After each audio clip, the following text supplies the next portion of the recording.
welcome to Tiny Toys Tuesday, episode 11. Tonight we are all about dinos. Dinos writing dinos. Dinos riding dinos. Yep. As far as news, what's everyone up to? For me, just continuing to go through these Zinch units and building these, and then we bought the Seraphon box, so we have all that to build. Oh, yeah, it's a lot. I love the new models for Seraphon. I do too. Like, they just look so good. Yeah, I do too. Every single one of the new ones that come out, I really like. That Starseer, oh, chef's kiss. It's so good looking. It's so good. Yeah. Croak looks way better now. I mean, that's just great. Just great. Cameron, what are you up to? I've been lazy this last week, to be honest. Haven't done much, but I'm finally starting things. I'm going to be building the last bit of my Black Knights, and then I'm going to be painting them. Nice, nice. And hopefully by next week, I'll have all the Black Knights I need built and primed. Nice. Yes, Smite Club. Yes, so we can now officially present this. Matt has graciously got us involved in the Smite Club Open in Phoenix, the biggest GT that we host here in Phoenix. So we are planning for that September 9th through 10th. Same place it was last year. And then we got a couple sponsors here. We are the House of Hobbies team is sponsoring the Age of Sigmar tournament. Camaron is going to be the TL, so congrats. That means other people don't have to play against me. Yes. So if you're not entering because Cameron was going to enter, you don't have to worry about that now.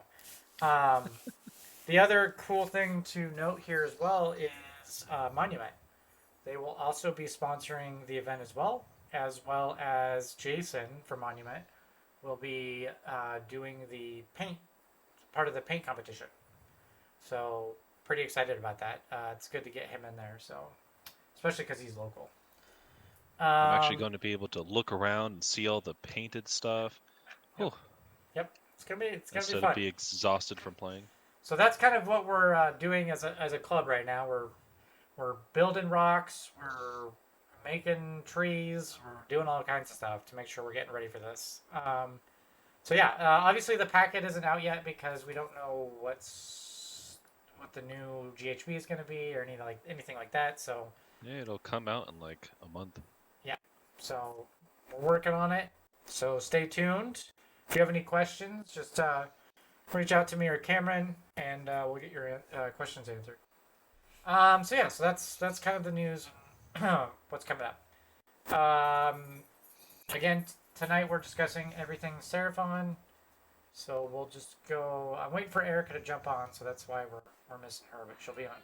Oh, she's coming. That's what she said. Oh, I heard the wife.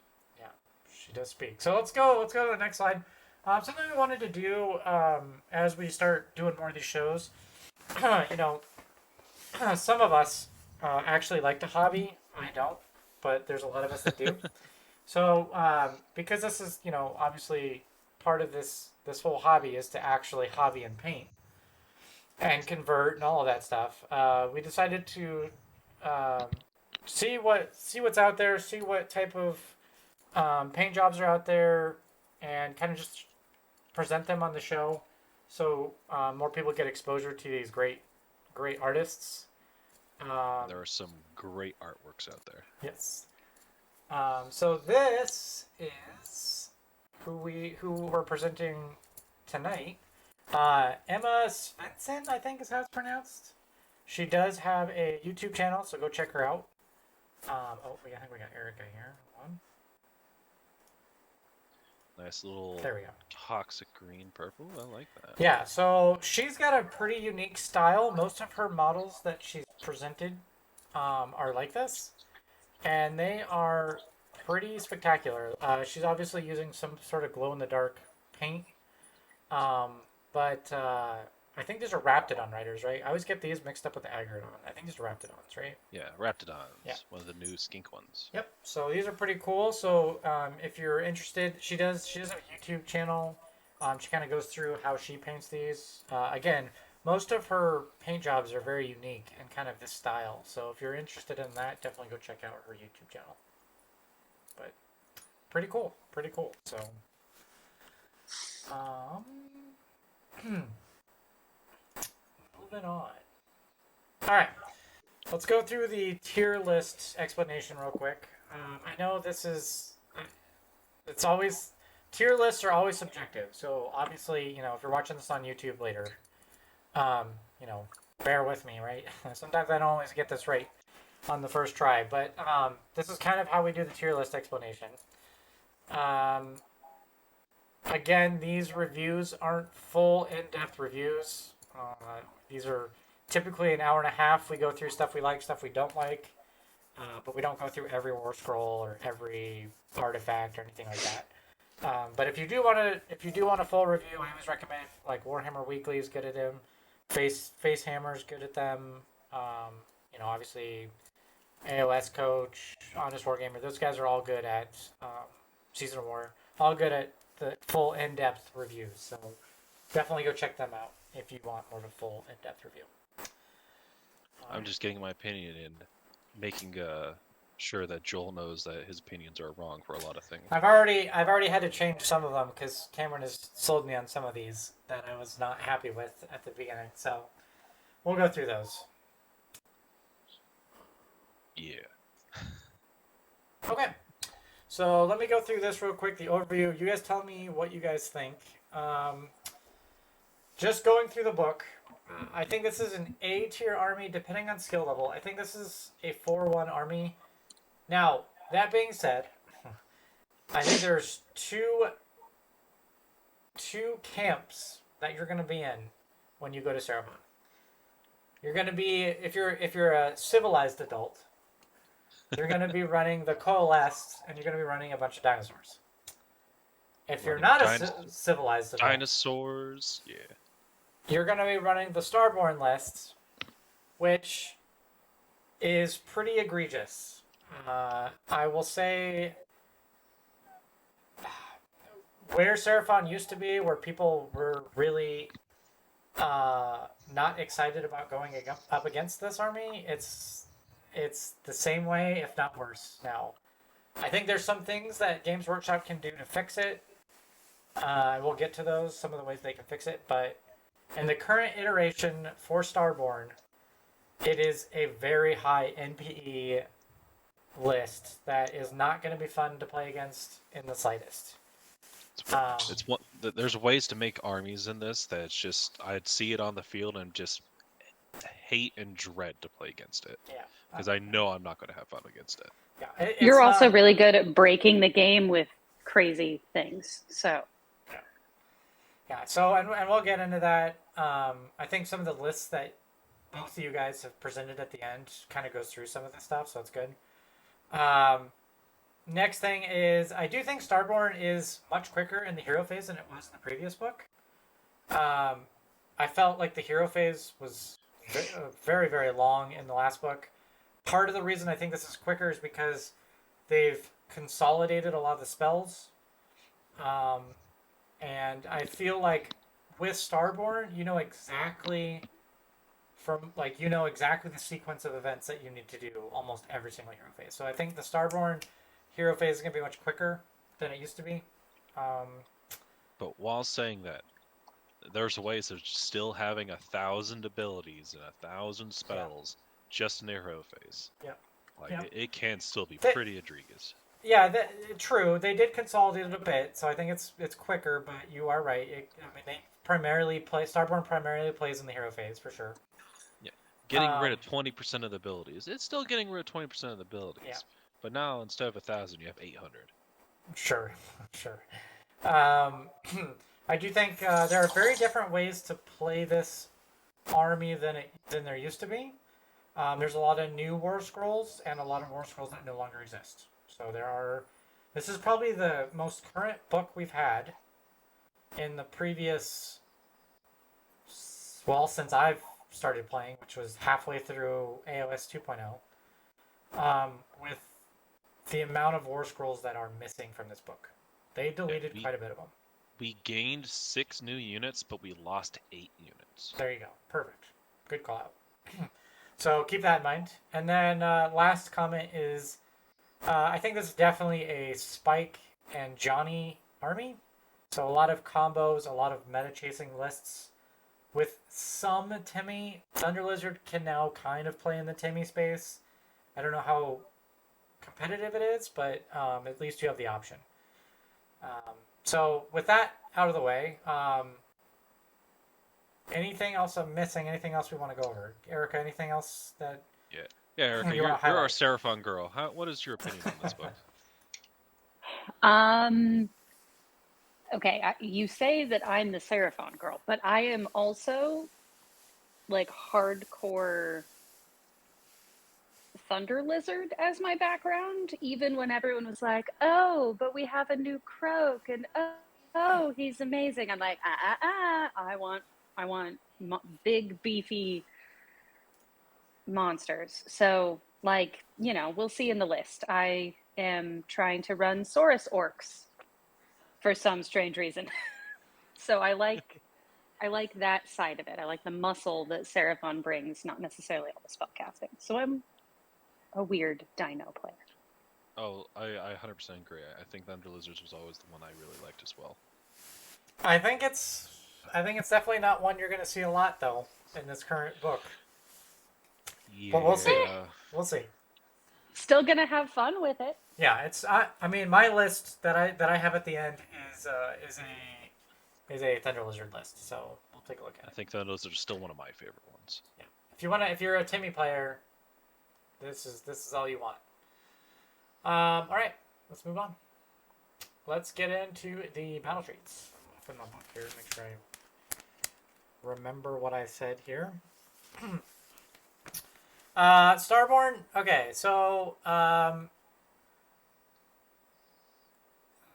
as we discussed earlier in the book,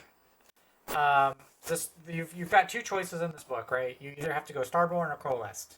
Depending on which one you go, that's going to unlock your artifacts, command traits, spells, everything. So we start with the Starborne side of things. This is the one where I think it's going to be very egregious and very NPE to people. If you roll up to your table and you see a Oracle on Troglodon and a Croak, you automatically should know what's coming. It's going to be a ton of mortals that get shoved in your face, and it's going to be not great. No one's going to be having a fun time. Yeah, it's going to be rough. There are ways to counter this list, but it's very, very list dependent. And I would say there's probably 20 to 30% of lists out there that can counter this easily. The rest of them you're not going to have a good time. Yeah. I made a version of this list at the very end, and it's either you're going to have a very, very hard time or you're going to counter it. Yes. But it's either you're going to counter it or it's going to be a not fun game the entire time. Yeah. So all this comes with the Lord of Space and Time, which allows you to do a heroic action to teleport someone next to a Slann. Yes. Which by itself is actually kind of cool. You used to be able to do this in the old book, and they just made it a heroic action, which is pretty good. The problem comes is that you can do this with the Oracle, the Skink on the Troglodon, and then put it right in front of your opponent, and then just blast spells through it, because Slans can cast spells through Oracles. Yes. Now, we were talking about this earlier in the show. There is a way to fix this. If you change the heroic action to not allow monsters to be teleported, this would fix everything. Like, you still get your cool ability to be able to teleport all your army across the map. You just can't do giant monsters, which usually have the movement speed to be able to not need it. But it makes it so that you can't just throw a magic bomb in front of your opponent and just kill all their support pieces in their army before they get to play. Correct. So that was one thing that we talked about. So that's what Lord Space of Time. There's also another heroic action we didn't talk about, which It's okay. yeah. You can replace a Slann spell with another one. Right. It used to be in the old book as well, where you could replace that at the end of the hero phase, I believe. And now it's a heroic action, so you'll have to actually choose that. So these a did teleport get is just so much better. yeah, these did get a little bit worse just for the fact that you have to use a heroic action to use them now, but they are still there. So, Erica, anything on the space and time, the teleporting heroic action stuff? No, I just hope that gets FAQ'd at some point so that it's not as crazy as it is. I don't want to cry. I can't. Go to the bell. Yeah. Yeah. Okay, so now we get to the next egregious part of this subfaction is the cosmic power abilities, and it's not so much the abilities are good. The issue is the amount of points you can gain in just a single turn. It's if you build to get points, like you can get points. Like you can just spam points. I think the list I build, which isn't even 100% like the max you can do, can get around 23 points, which can summon everything but a Stegodon, a Bastildon, or an Engine of the Gods first turn. Yes. Anything else you can summon, and then you can run any of these abilities. I'll just go through the abilities real quick. For 5 points, you can return D3 models to a Starborne unit with the wounds characters for 1 or 2. It's okay. You can get some cavalry back. Sure, it's not bad. It's okay. The other one is a 5-up ward instead of a 6-up ward that are gaining the ability from the reviving energies. Or was it revivifying energies? Whatever that is. So it gives you a 5-up ward within that bubble. And then the one that's the craziest one is the 15 points. You can, for each enemy unit within a cosmic node, which is your wizards, your Astrosphere, and your Realmstone engine, on a 2-up, they suffer a number more wounds equal to the roll, which can be incredibly good. If your cosmic nodes are in the right position, this can do a lot of damage. I don't think you're doing this turn 1, but later in the game, if you're still gaining 15... What are you talking about? I'm doing this turn 1. I'm throwing an Oracle all the way across the map, and I'm blasting you. Sure. But you're not going to be able to do it with multiple units. You'll be able to do it with the Trogodon. Yeah.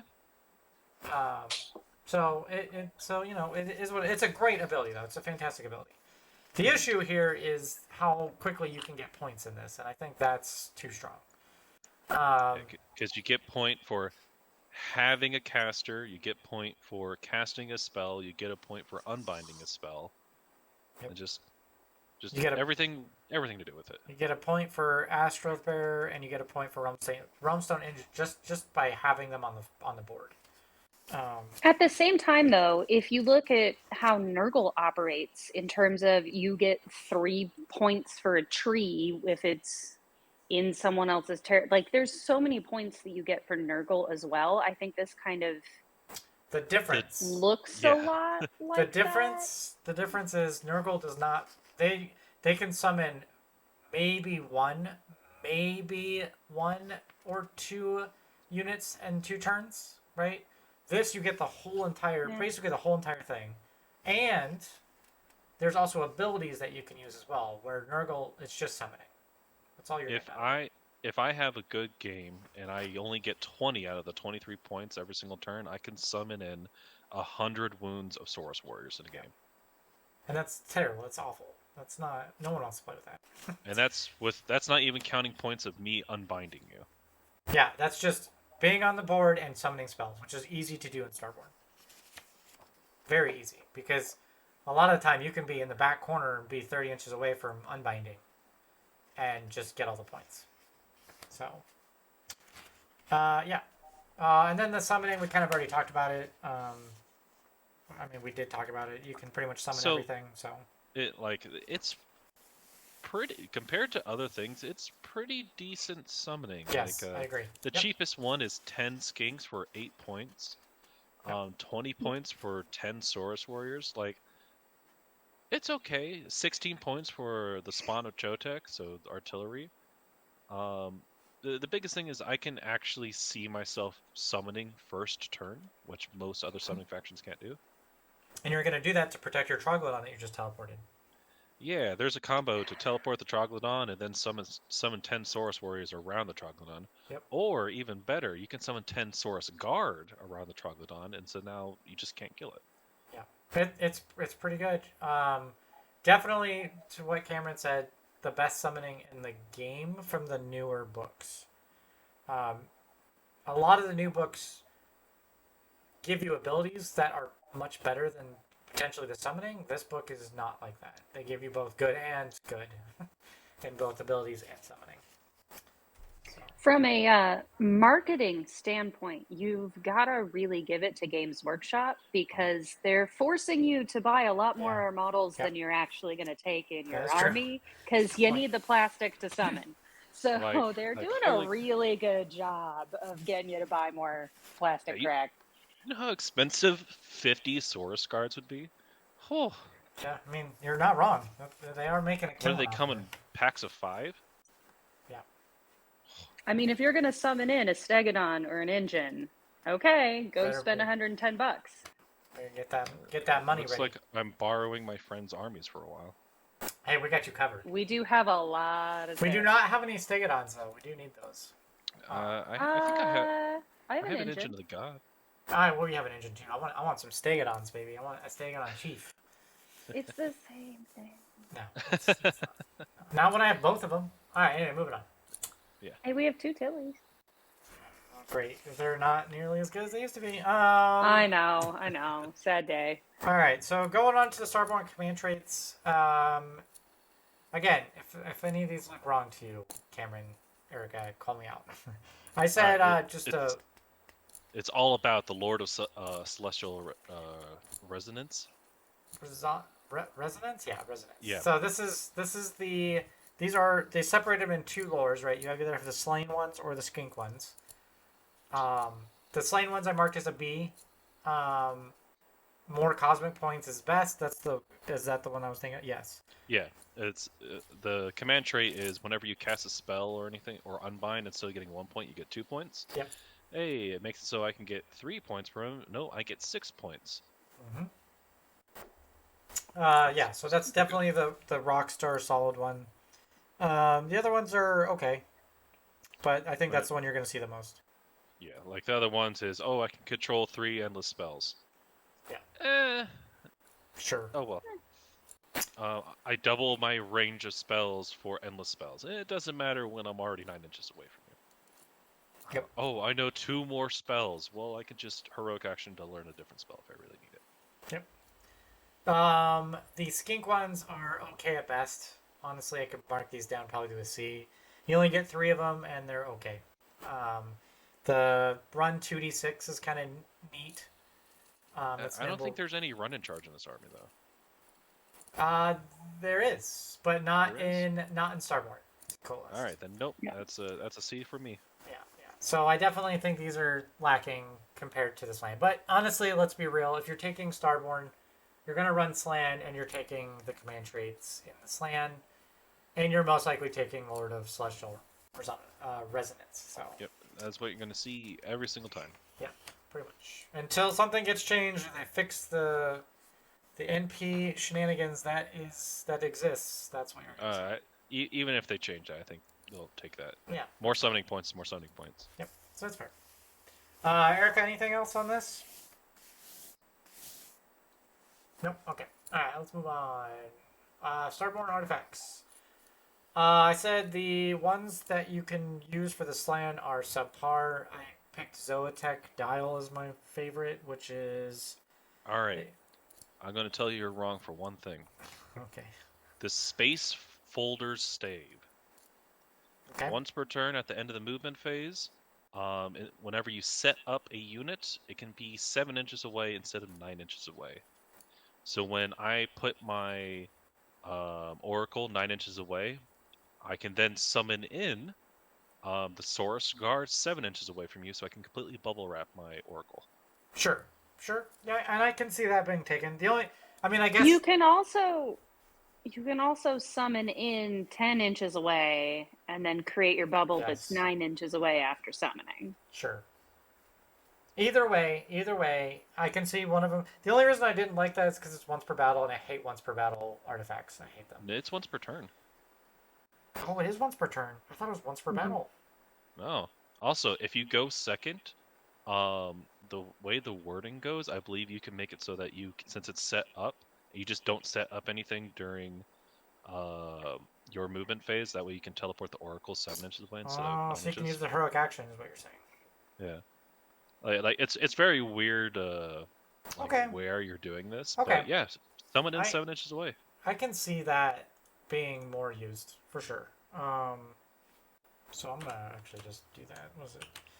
Like the list I made at the end, this was one of the changes. Was this one? I would take that space folder save like every time. Okay. All right. Yeah, I'm with that. I'll bump it to B minus because that one's pretty good. The what was the dial one? That gives you a +1 to save, and heal all wounds allocated to the bear. If someone's attacking your Slann, it's already too late. With guard, it might be useful. I'm just saying it might be useful. That being said, I mean, it really depends on how gutsy you want to be about the battle round you pick. If you're picking battle round 2, you're probably gonna save him. If you're picking battle round 3 or 4, you're probably already done skis. yeah, maybe. Like it's because you have to say what battle round it is. And I know. So you're just guessing, and you're never gonna know. You're never gonna be right. I mean, other than those two, there was nothing really else that was sexy in these picks. So I think you're probably right, Cameron. I think that space folder stave is going to be the one that's picked. Besides the dial, I would actually take the prism, just because it's how dare you get close to me, I damage you. Sure. Because it's the start of any phase, so I can say at the start of combat phase, I'm going on a 2 That up one's and also- deal that many mortal wounds. It's also Once per battle. Once per battle. I hate it. Yeah, but it's better than all the other ones. I just don't like artifacts that are once per battle. I'd rather get something that I can use 100%. throughout the game. 100% agree. Yeah. That's my emergency one if I had to Sure. take anything. These are okay. They're fine. They're fine. I think the space folder stave bumps this into B tier for sure. So. The skink ones are also okay. I did the sacred helm, which was add 1 to save rolls, add 1 to damage characteristics of melee weapons used by the bear if they made a charge move. Now, Yeah. there's a couple of these throughout the book where it's the bear's weapon. They're not great. The bear's weapons are not great. What you want is on the mounts because that's where all your damage is because obviously they're dinosaurs. You take the Stegodon helm for the +1 to save. Yes, exactly. Yep. Who cares about the damage? I have +1 to save. Yeah. My I just Oracle wanted- is now even harder to kill. Correct. And I just wanted to pull that out because the bear weapons are not very good. Cool. Anything else on the artifacts? All right, hold on. Spell Wars. Both of them are good. I don't think they're game breaking, but both of them are good. You still have Comet's Call. You still have Comet's Call. It's still good. So good. It's still swingy. I've had that thing swing on me so many times, but it's still good. I picked Mystical Unforging for my favorites. This is the treat that rend characteristic of that enemy unit as no rend. So this isn't even like get rid of a rend. This is just no rend. Nope. They have no rend for this turn. Which is really, really good. The only downside is it's a casting value of 8 and a range of 12, which honestly both of them you can get around. So yeah, not that big of a deal. You can get Croak to be at a +4 casting. So Correct. And you do cogs once, you got now rerolls. So yeah. So and that's going to be almost always taken as cogs with this art with Starborne. So Like this is Um, one of those armies that I'm like, all right, you just have to take cogs. It's so good. still has Stellar Tempests. I think Drain Magic was also there beforehand. Again, Okay, these. I love Drain Magic because of just how bad it is. Because Yeah. it just needs a rewarding because the +1 to dispel rolls is so useless. Right. Right. You just can't do anything with it. +1 Right. to dispel rolls does nothing. Sure. Sure. Um. I don't even know why they added that to it. It could give you a successful spell that No, you because could dispelling then is at the use. beginning of the hero phase. I mean, you still have subtract 1 from unbinding rolls made by enemy units, but it's still bad. It's still not good. Yeah. You're not Yeah. taking this any. There's no reason in this army you have to take that. There's just not. The best way for you to do this is take your Slans, which they're the only ones that can learn this, and then put them 30 inches away because they don't need to be close by. Correct. Yep. So And yeah, that's so like this... Drain Magic, but like times 10. Sure. So that's the spell lore for the Slann. The Skink ones are a little worse, I think, but still decent. I like them. I like the normal move. Yes, with a the, spell. yes, the speed, Speed of of Hanchi, Wanchi. yeah, Wanchi, or how you pronounce it, is the best one by miles. It's the free movement in the hero phase, which is fantastic. Movement's always good, but I think that's the only one that you They take. also haven't coalesced. I'm just saying. Like you're not going to be doing like I could see maybe the riders using it for them just to make them go super far, but I mean, so far, pretty much everything we've said is like, cast spell through Oracle, amazing. Everything else, yeah. And this one you don't have to cast through an oracle, so it's useful everywhere. Yeah, I think that's the best one in here is the speed of Hanchi. I think the other two are very bad, or not bad, just not very good. So that's like the one you're always gonna take. So. Yeah, you go Speed of Huanchi and then Cosmic Crush just for damage, and then Celestial Harmony. It is bad. You don't take. Yeah, it's just bad. It's just bad. You're not worried about that in this army. So You're better off taking Flaming Weapon on a skink. if they kill your skinks, like, oh, bummer. Like, I still have all of my power pieces. All right. Subfactions. Oh boy. All right. So Dracothian's Tail's not that good. And the only reason I say that, I mean, it's okay. You get the reserves in the beginning. The fact that you can already teleport with heroic action, I mean, sure, I guess. You don't want this army to be in reserve at the beginning of the game. Like, you just don't. Like, I don't understand this subfaction. What? You know what I see? I see you once more. We're going to do it. We're going to send out an oracle, and then we're going to just drop a whole bunch of screens first turn. And that's about all you can do with this. Yeah, that's just... I'm going to take Fangs of Sotek almost every time. Yeah, Fangs of Sotek's really good. Yeah, Just redeploy 3 times. Yes, I mean, yes, of course. I mean, I'm going to do that. On those skinks that can re-roll redeploy? Movement phase. Yes. Yeah. Yeah. Like, it's not even like 3 times per battle. It's 3 times in each of your opponent's movement phase. Yeah. Yeah, it's... Oh, it's and the fantastic. first 2 time are free. Yeah. I mean, there's no reason you take Dracothian's Tail over Fangs. I just don't see it ever happening. And doesn't this one also unlock the battle line for the new skink? Yep. Yeah, it's just... Yep. No one's going to take Dracothian Tail. There's no point. Yeah, it makes me sad because that was my favorite, but such is life. Anything else on these? Moving on. Alright. Coalesced. Let's get into Coalesced stuff. This is... now that we're out of that garbage NPE subfaction, or constellation, let's get into Coalesced. Fun faction. This is the actual dinosaur one. So these are pretty good. Scan. I'll start with that one. Is still good. -1 to damage characteristics for anything that takes Croxagores, Saurus, and monsters. Fantastic. Which is like 90% of the entire book. And it's so good. It's so good. Anyone that's played Seraphon, especially when there wasn't in restrictions, knows how good this is. Yep. The predatory fighters is also really good, depending on the list you're taking. These are +1 to bite rolls, and we'll get into that more. But essentially, it's. I give it a meh. I it's like it's a good combo, but I don't put too much stocks on it. I like the bite rolls. It's a good one, depending on the list you build. Yes. Yeah. It's still so. Bites are normally 6 up at the end of combat. It's at the end of combat, right? Or is it the end of when they're fighting? I think it's the end of when they're fighting. I can check real quick. Yeah.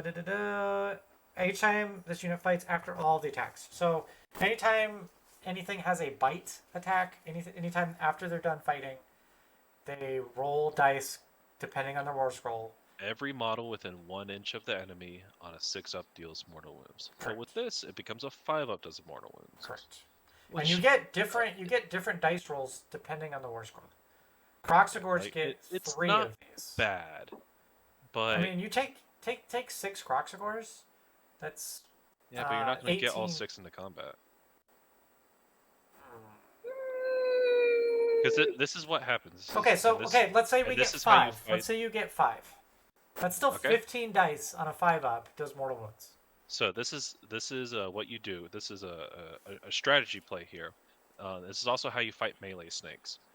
Your opponent, these Croxagors, they fight with all of their people. Then you immediately you deal the damage, and then you immediately go ahead and kill the front line of your unit, and now they don't get that extra bite.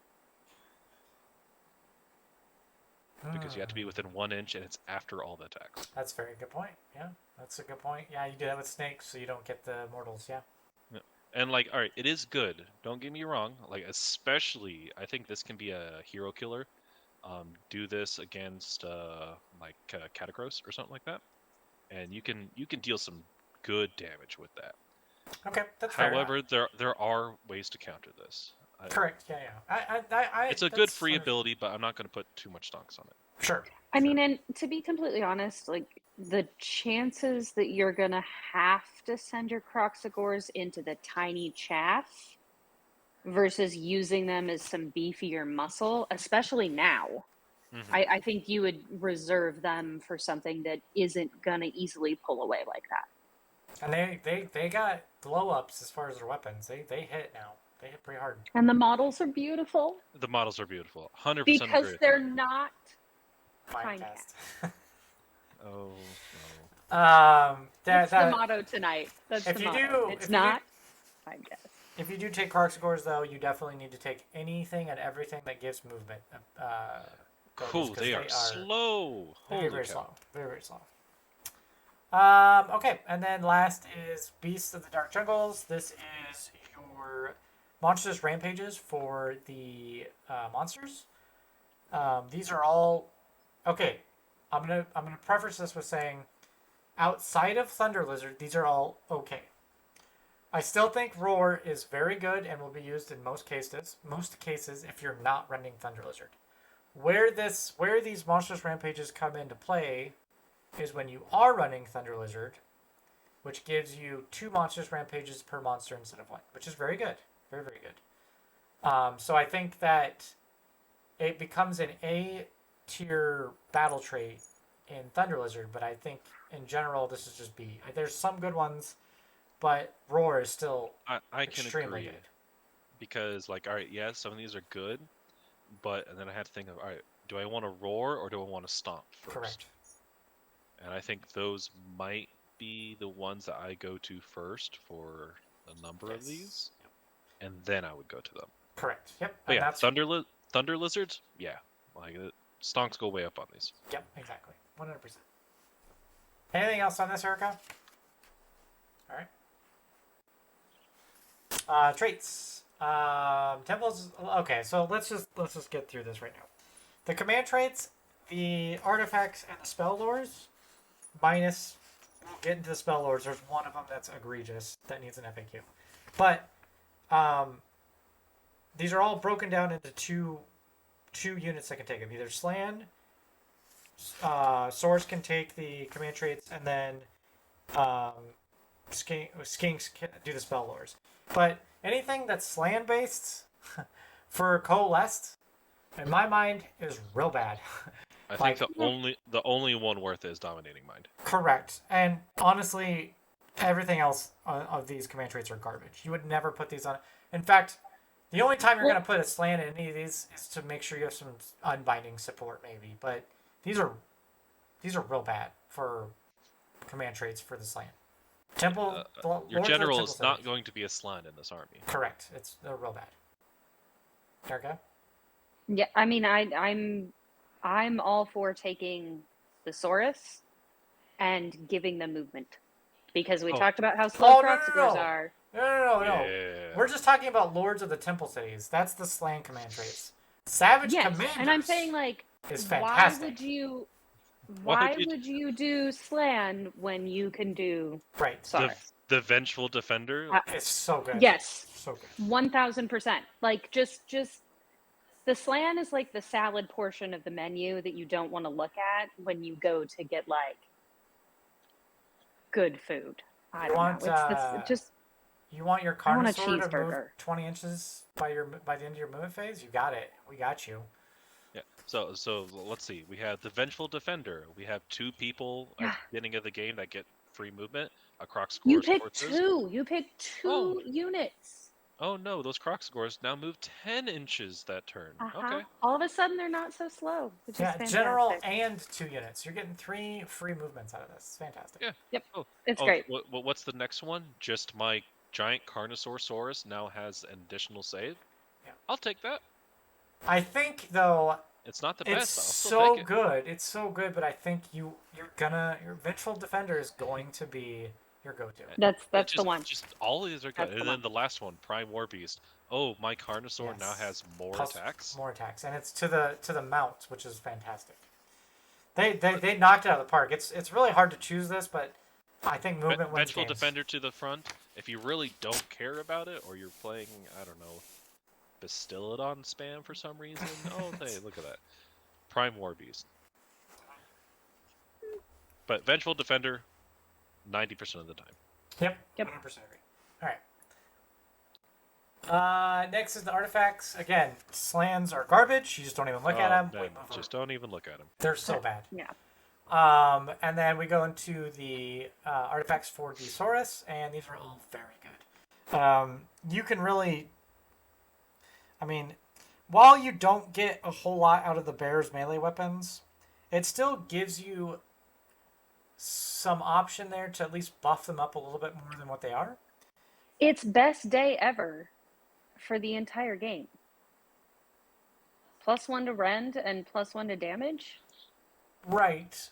But remember, Yeah, it's I- only I- on the yeah, I agree. bears' weapons, which are not very good. So it does make them better, but Yeah, I think mean, it depends on what Saurus you're using. sure. I think I think the one Blade of that, Reality does have, excuse the dogs. Sorry. but the Sotex Gaze is also Yes. really good. Yes, it's really, That's really going to be, that's my objective. Stay away. Yes. Wound characters have 1 or 2 cannot be contesting a point if it's within 6 inches with that artifact. Really, really, really good. Yeah, that's I the- also feel like that is a GHB too late. No, Yep. I think it's still good. I think it's I mean, here we are. We just said this last week with OBR. When you take that and you're like ruining someone's opportunity to use chaff to take an objective, that is a GHB too late. Yeah, like Blades of Reality wins this time, but Sotex Gaze is still good. But I'm taking Sotex Gaze. I think putting a Carnosaur in front of a bunch of things that can take a point, and now they can no longer gain the objective. I'm taking that every day. I think it's super good. I'm going to use my Blade of Reality to put it on the Agron Rider and go kill your hero. Sure, Yes. sure. Same. Again, these are all very good. Let's not like you can take any of these and you'll be fine. They're way better than the Slann. I'll give you that. Oh yeah, Slann just don't. They don't have any. Just Makes me disregard not them. want to take a Slann at all in this army. Which Yeah, leave Slann in Starborne and not. I don't know. There's spell lore. I'll give it that. Yeah, their spell lore is okay. I still think the skink ones are really good. I don't know what you're talking about. telepathic summons is so good. Okay, so this needs to be FAQ'd. All right. Okay, so I know what Cameron's gonna say. The intent for this spell is to bring things back to your hero that's casting the spell. It's exactly, this spell's identical to the one that's in Slaves of Darkness, where it's a Zinch, and you bring back another Zinch Chaos Slaves of Darkness unit back to the caster. That's the intent. Unfortunately, people aren't going to use this. That's not what I'm using it for. Yes, that's not what people are going to use it for. They're going to use it in one of two ways. One of them needs to be an FAQ. The other one is they're basically going to put their Slann at the 9-inch mark or 10-inch mark or whatever, cast it, and move a group of Saurus or whatever in front of them so they get more movement out of it. Sure, I don't think that's the way it was intended, but sure, you can use it that way. So this is what you do. You take a Slann, and then you take an Astral Bearer, put the Astral Bearer at the front line, and then you go, man, that 30-pack of Saurus Warriors, man, they're not that fast. Okay, I'm just going to teleport them 15 inches forward. Yes. Sure. There's also needs to be an FAQ on this because of the way the Oracle works. Right? Isn't where you can... Take one from the source unit is not. What was the one that Rick was saying where they could... Oh, yeah, put the Oracle up front, and then you can just teleport your 30 sources into combat with all of your opponent. Yes, that was another one. And then, obviously, the last thing that needs to be FAQ'd, what happens when you bring Umbral Spell Portal? Oh, yeah. Because you can technically cast this through the Umbral Spell Portal and put it... Like, this needs an FAQ. If you want to use it the way Cameron said, then great, fine. I guess bring a Slann if you want the to. most egregious thing is you Umbral Spell Portal, you go ahead and cast this with a banner, and then you just put your entire 30 stack of sources into your opponent first turn, and they're stuck in combat. Yeah, that is not the way it was intended, and it will be FAQ. I can guarantee you that. That's not the way it was intended. So use it while it's broken. I guess. It's just... Try not to, I mean, don't break the game with that. It's just not, it's just so, like, do you want to do that to an opponent? Like, that sounds awful. It does sound really awful. And it's one of those NPE things, like, there's just so many things in this game, in this book. That being said, I'm still not taking a Slann Slann. I'm still not taking a Slann, I'm still taking a Skink, and I'm still giving it Heavenly Frenzy.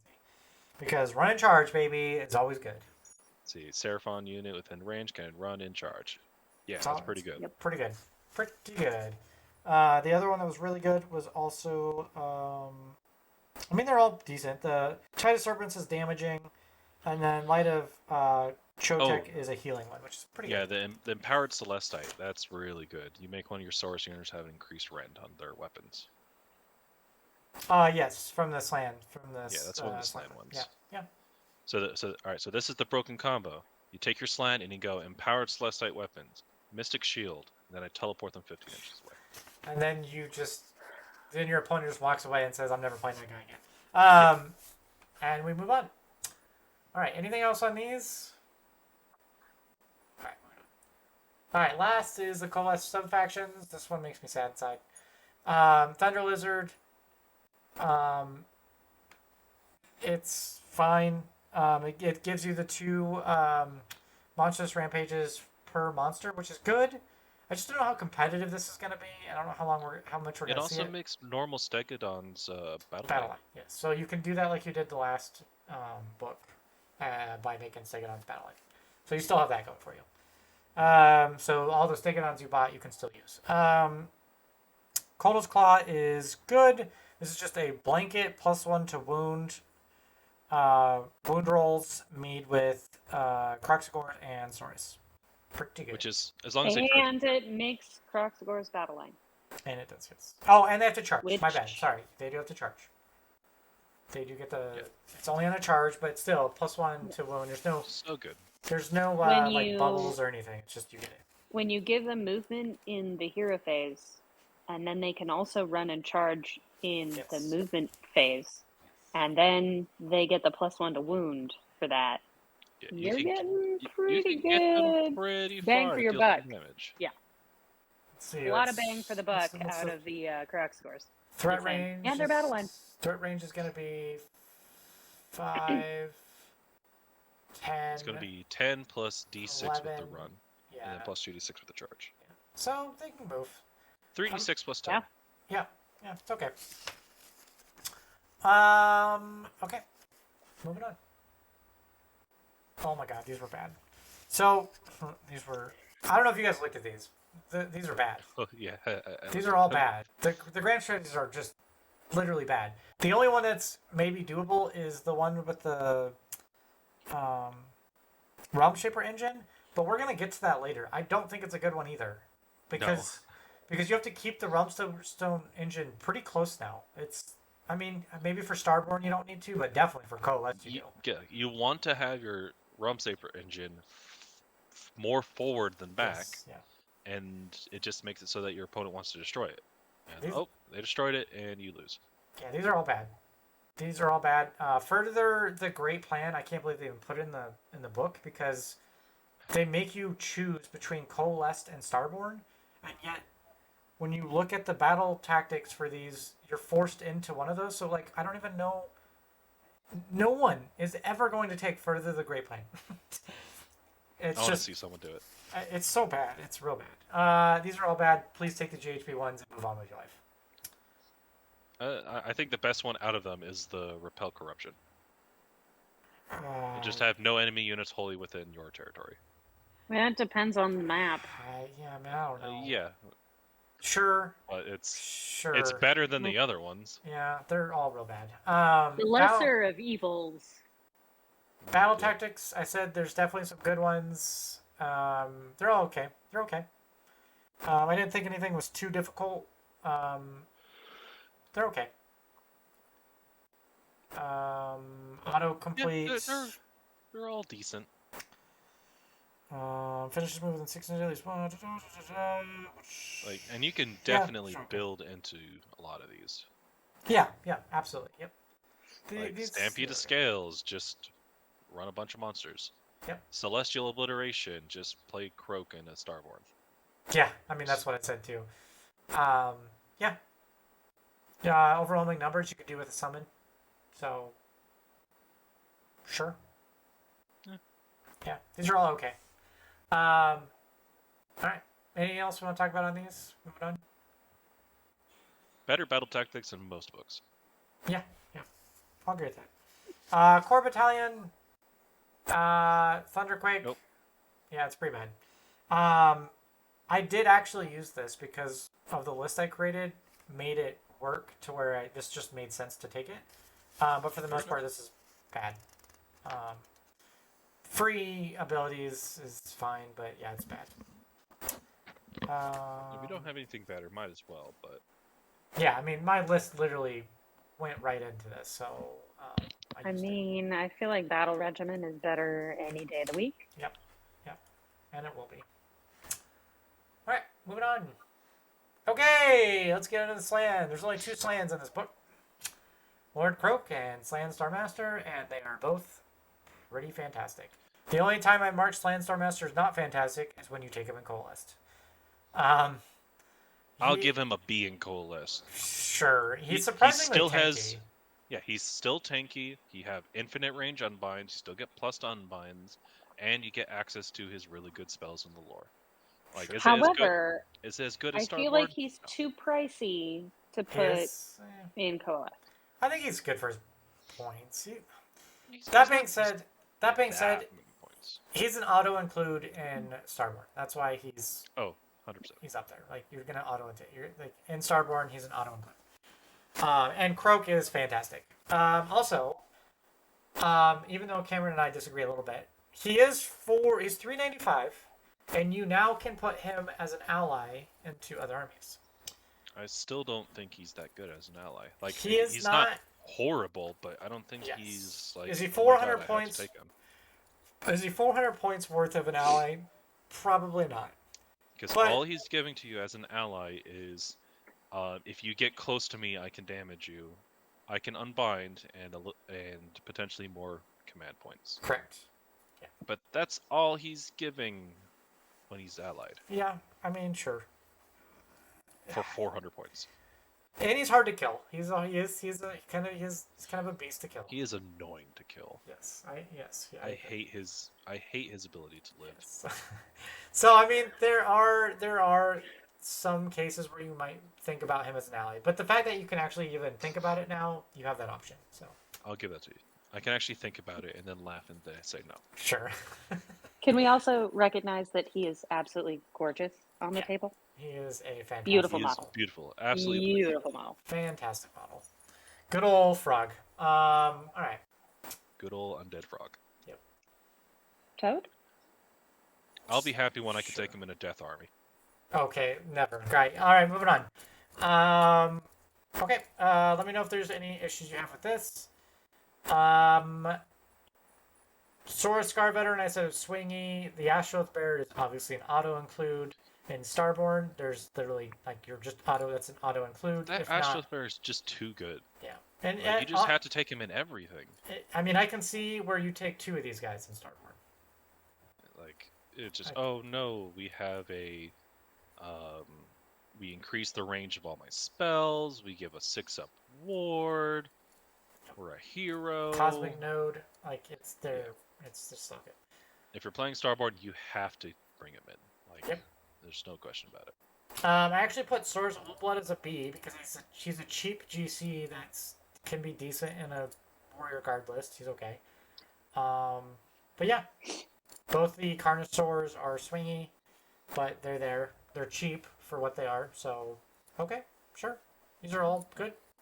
I have no opinion on the Carnosaurs. Like, I think they are potentially good damage. I think with all the buffs that you can give them, I think they could be really good. Sure. But If you're running primarily monsters, they're a really good include. yeah, especially in the subfaction. Like, all right, -1 to damage. Okay, that's great. Yep. +1 to the wound if I charge. All right, that's amazing. You got the double monstrous rampages, which are pretty good. Yeah. If you were doing a Thunder Lizard list and really building, like that's what I used to run, is just monsters all over the place. And so it would be really good in a primarily monster list. Otherwise, meh. Yeah. I'd still probably take him in. I'd take one of them in the Kotal's Claw. I'd take one of them. You get good movement. If you have the points, get him, go for get it. up there. I like it. It is a good distraction to send the big nasty thing with chomping jaws into something I will say, the field. for Great all of distraction. us that have played in quite a bit of games now, it is funny because whenever you go up against, at least this is my experience, whenever you go up against a Carnosaur, it's always, for whatever reason, is it not always like the first thing that you remove when you're playing against them? It's Yeah, 'cause just, they it have- always they feels have- like it's a nasty dinosaur that you just need to get rid of like ASAP. Yeah, it's I- high Everybody spike, knows. high spike to get- damage. Yeah, I mean The they're problem- scary. They're swinging scary monsters. But I just just the presence of it on the board.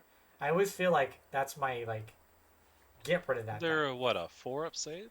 Yeah, forward It's save. also like the Jurassic Park logo coming at you, Yes. and I think instinctively we're like, oh look, dinosaur must Yeah. kill. Yeah, I have 2 of these guys, and I love just the way, just painting them, and just they look amazing. Just they're cool, big destruction Yep. pieces. The last thing I'll say on this is the Clack Truck trio thing is too expensive. It's cool, but too expensive. Wouldn't take it. I don't even think I looked at it. It's They're cool. kind of cool They're cool looking, but- but no, they're too expensive. I'm not taking to them. sit on a shelf. Yeah. They're cool to paint and then never think of again. Yeah. All right. These. What are your thoughts on here? Saurus Warriors are absolutely fantastic now. You're going to see a bunch of these guys in multiples, and they're just going to be obnoxious to get through. All right, and- Erica, I need your opinion. What's your opinion on the Agrodon Lancers in the Saurus Scar Veteran on Agrodon. I already got Joel's opinion. I am really interested to see how these are going to play. I definitely went for an Agrodon for my general. And so I think putting those extra buffs on the Scar Veteran on Agrodon gives you the feel of having a Carnosaur without the points. And so for me, it was like a happy medium from having almost like a foot hero for a general, but not going all the way towards having something on Carnosaur or on Cold One or so on and so forth. I want to see how this plays out. All right, now for me, I absolutely love the Agrodon Lancers. If I were going to make a list and actually make a fun list and not a competitive list, and still be not completely useless, I would make a team, an army with the Agrodon Lancers and the leader. They can push out damage. So what's your maybe the reason I marked them? And I had these guys lower than a B plus, but Cameron made me change my mind. I think what's your thought on the rage counters? Because I don't think it's a very good mechanic. I think it's only good if you have the Scar Veteran. For that once per battle, sure. Yes. Other than that, they're going to be a very annoying thing to kill for your opponent. And if they don't kill it, like, it's going to become a problem very quickly. The attacks on the Rend are decent. My struggle with these is that I want them to be beefier than an 8 wound hero. You mean like I five want hero. Is 8 wounds for the Saurus the hero's an the 8 wound. veteran. I see what you The little riders are and 5. you still can't use them as a GC.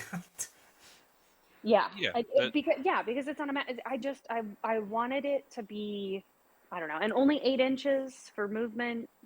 I say only 8 inches, but So this is what I see when I look at this. I'm going to go ahead and do the Scar Veteran on Agrodon. He's going to be my general. yes. I'm going to go ahead and give him the Celestite Club. So for the 5 attacks at 3 up, -1/2. I'm going to give him, I believe it's an artifact for the increased rend and damage. All right. Mm-hmm. I'm now going to put him into the subfaction that whenever I charge, I get the 1 up to wound. All right. So now I'm going to charge you. I'm going to then take 2 reinforced units of Agrodon Lancers. With spears, I'm guessing. Most likely, yeah. I could see the clubs, but I don't like the 4-up. If you get any minuses to hit, these guys are going down. Yeah. yeah, I also like the range and the rend. Yeah. So we'll go with both of them with spears. Now I'm going to, beginning of my turn, I'm going to move all of them for free 8 inches.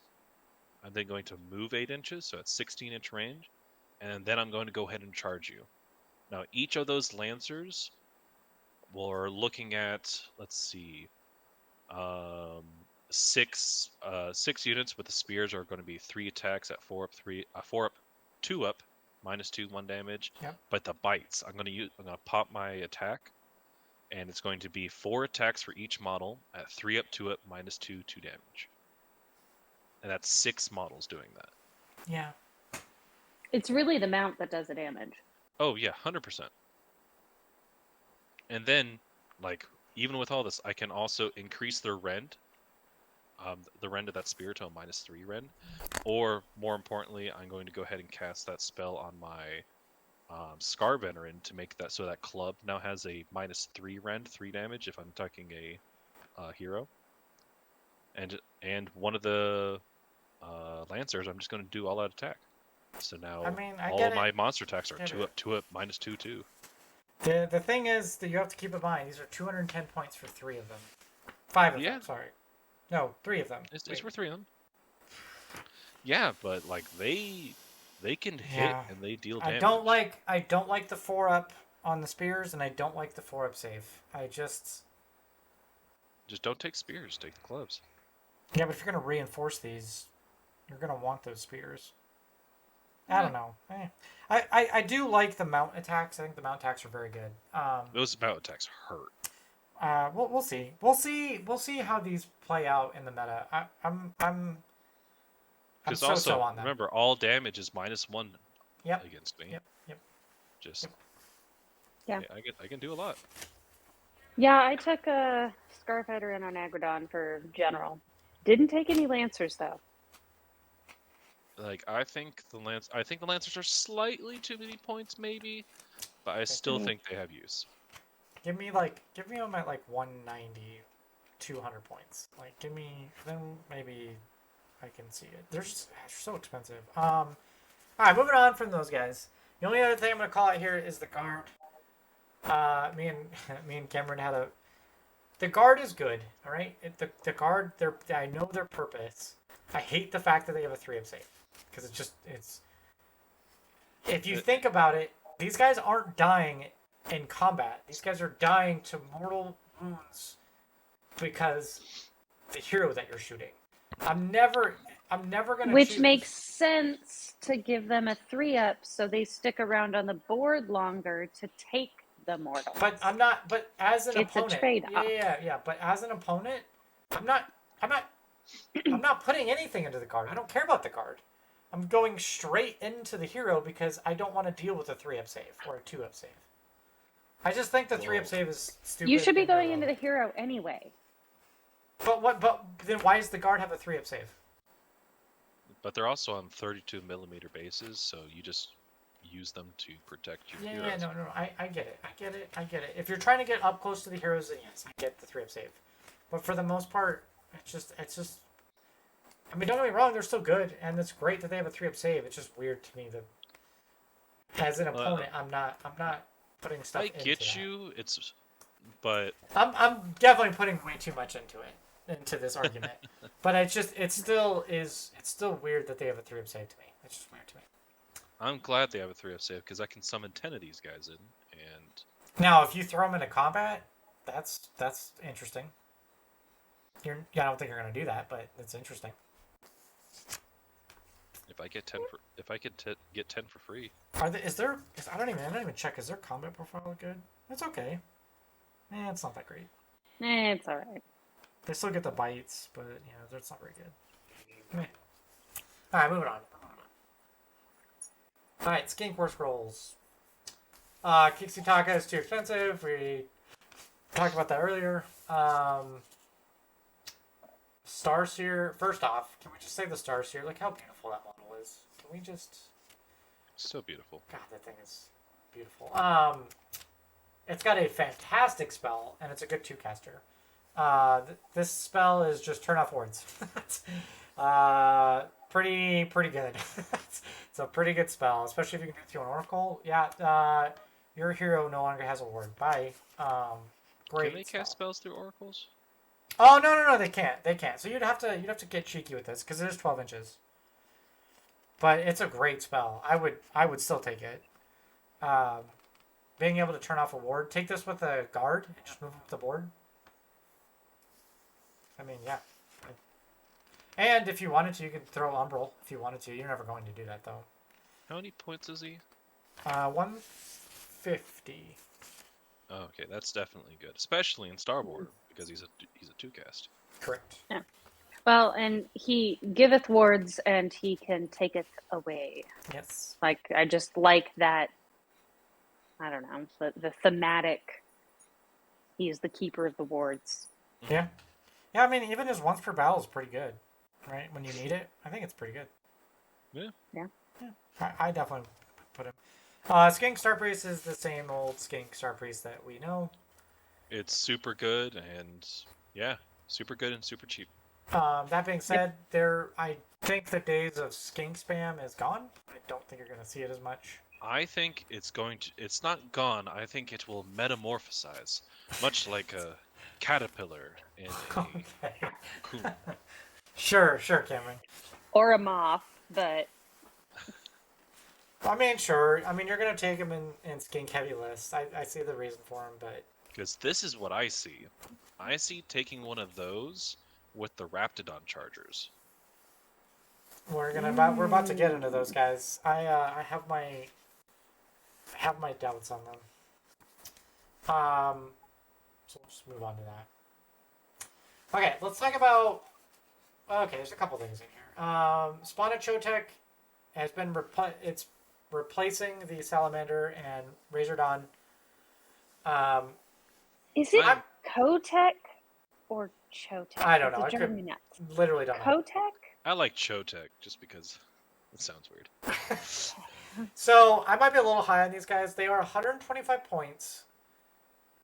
I think you take these in 2, and you've got some decent shooting in the back. They are swingy, but They are very swingy. maybe they're not worth it. Maybe I need to be I down could see a little bit. one. You know what I see? I see you summoning these guys in. Sure, boom, nailed it. Just summon them in. Yeah, I can see that. They're a little bit too expensive because they have that problem of I'm going to get one shot and I'm always going to miss. They are 8 wounds now, so you have that going for you. But Still, I have one shot. yeah, That's always going to miss. I have a 4 up to hit. That's abysmal. yeah, yeah. It's abysmal when you only have one attack. Sure. However, if you summon them in and you are 12 inches, not within 9 inches from your opponent, then you can have 10 attacks at 2 up 3 up I mean, minus 2/1. if you do hit them with the that one attack, they do get -1 to save. So Yeah, it's just such a big gamble. I know. I'm back and forth on these guys. Time will tell if these guys are worth it or not. The one that I want to talk about though is the Raptidon Hunters 8 Chargers.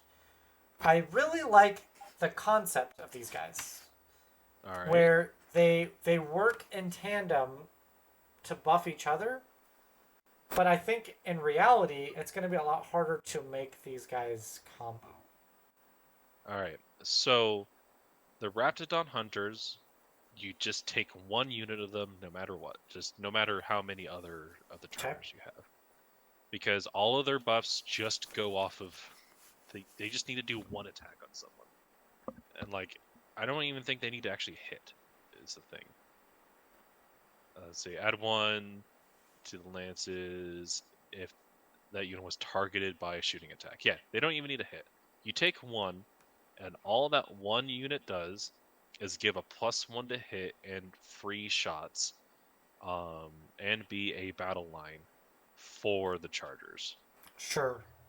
Now the Chargers, I think this is your unit to do that skink priest thing on. Because it's 150 points for 5. You reinforce these. Yeah, they have a crap save. Yeah, But they have a 12-inch move. I believe you can get that free movement on them as well. So move 24, 6s to wound or a mortal wound in addition. Like you're going to be hittings on 3s with the hunters. And like just you could throw out a crap ton of attacks with these guys. I take the Agrodon Lancers over this. I can see both of them. Because if you're gonna do this, you're gonna take. I don't think they're worth it at a 5-up save, man. You're gonna take. Oh, they'll die real fast. They're gonna So make did this- the knights when they were a thing. So these are really just prettier replacement knights, and so I can see. And I No. think these guys do more damage than the knights. Yes, I think it's a glow up from the knights. The 12-inch move is really helpful. Yeah, and they can the 12-inch move. Their there's ways bravery to is make 5 too. Like I don't know, guys. I don't think these are worth. They're make going them to have die 2 to a swift damage. wind, but they're going to do work before they do it. These guys aren't even gonna make it to their charge. I don't know. Maybe. I don't know. Like you can make them have 2 damage if they're next to an objective. Like Sure. you could do a lot of damage. I with just these feel guys. like I'm taking something else in place of these guys, but I don't know. Also I a agree. Pentax only I wouldn't. 300 points. What? A 10-pack's only 300 points. Yeah, but if you're gonna do it and you're gonna take the combo, now you're at 450 points. Yeah, but For I'm gonna things take that that are anyways. That thing's so good. wait, what? The Skink Priest? No. I'm talking about the hunter and the chargers. Oh, the Hunter? Yeah. Oh, So and you're that's at why it's good they are battle light. You're 450 points for something that's got a 5-up with a 5 bravery. These things are gonna die to us. You blow on them, they're gonna fall over. Yeah, but they're gonna kill a lot of stuff if you can get in. Oh, like it has to be an Alpha Strike list. Sure. You know what? Yeah, You're gonna like, kill. You're gonna kill my screen real good. You're gonna kill that screen. Like it has to be an Alpha Strike list, but it can do a crap ton of damage. I'm down on these guys. I'm down on these guys. I don't think these are very good. Yeah. And with everything I said, I would still take the Agrodons more. Just Sure, I would take Agrodons over the Hunters or the Raptidons. it's just like they have a use. They're the better Saurus riders because they actually have red. Well, the Saurus Knights. I think the Agrodons replace the Saurus Knights, not the Raptidons. Yeah, that's what I meant. And Um, also, all of their attacks have red. now, what I do want to spam is Pterodon Chief with a bunch of Pterodons. Because I think it's that's hilarious. I think that's very funny. I think it's hilarious. You want to talk about something that dies to a swift breeze? Pterodons will die to a swift breeze. But boy, if you do get in with these 16-inch movements, you are doing, once per battle, you're doing a crap ton of mortal wounds. So yeah, that's fair. That's still slightly too expensive for me. I agree. And honestly, I just want to spam them. I just want to take like a list of just mass Pterodons. An aerial brigade. Brigade, yes. Yep. All these I think the pterodons are very useful in Warcry. And that is where they belong. And Are they pretty? Yeah. I mean they are still better than the previous Pterodons. They got a glow up. Like they still can do some damage. The previous book they were terrible. But you just take these for mortal wounds. Like you want to remove a small GC or something, these are great for that. Yeah, that's fair. You spend your first turn moving up. Oh my god, they're 6-up save. Yeah. Yeah. They're real bad. Yeah. They died so bad. Bye-bye. So yeah, that's why I marked. Actually, I'll mark Pterodons down to like B-. But I will say they do a crap ton of mortals with the Pterodon Chief. Hunters of Hanchi are sure. I didn't look at them. They're okay. I'll be honest. They're okay. They're okay. They're okay. That's all you have to say. They're good for teleporting. Like they can teleport. I think they're teleport every turn, right?